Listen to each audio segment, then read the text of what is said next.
Hello everyone, ఇవేంటో మీకు తెలుసా? ఇవి తింటారని మీలో ఎంతమందికి తెలుసు? తెలిస్తే కామెంట్ చేయండి. ఇవి నత్తలు అంటారండి. ఇదేమో దానిలో ఉండే మీట్ అనమాట.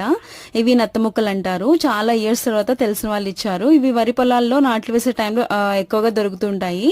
అసలు నాకైతే ఏదో బంగారం దొరికినంత హ్యాపీ అనిపించింది. చాలా ఇయర్స్ తర్వాత దొరికాయి అనమాట. చాలా రకాలుగా చేస్తారు. గోంగూర వేసి, శనగపప్పు వేసి. నాకు అయితే పచ్చి శనగపప్పుతో చాలా ఇష్టం. నేను అలాగే చేశాను. ఆల్రెడీ క్లీన్ చేసి ఆయిల్, పసుపు, సాల్ట్ పట్టించి తీసుకొచ్చారు. సో పాన్ లో వేసి కొంచెం వేడి చేశాను. ఇప్పుడు పాన్ లో ఆయిల్ వేసి కరివేపాకు, కట్ చేసిన ఉల్లిపాయ ముక్కలు వేసి వేగాక ఫ్రెష్ గా చేసిన అల్లం వెల్లుల్లి పచ్చిమిర్చి పేస్ట్ వేసి కాస్త వేగాక ముందుగా నానబెట్టుకున్న శనగపప్పు కూడా వేసి 2 నిమిషాలు మగ్గించాలి. గ్రైండ్ చేసిన ఒక టొమాటో, ఇంకా సాల్ట్, పసుపు, నత్త ముక్కలు కూడా వేసి బాగా కలిపి సరిపడా కారం, ధనియాల పొడి వేసి 2 నిమిషాలు వేగాక వేడి నీళ్ళు పోసి ఒక 4 పచ్చిమిర్చి చీలికలు కూడా వేసి మూత పెట్టి శనగపప్పు ఉడికి ఆయిల్ సపరేట్ అయ్యే వరకు ఉడికించి చివరిగా ఫ్రెష్ గా చేసిన మసాలా పౌడర్ వేసి గుమగుమలాడే శనగపప్పు నత్త ముక్కల కర్రీ రెడీ.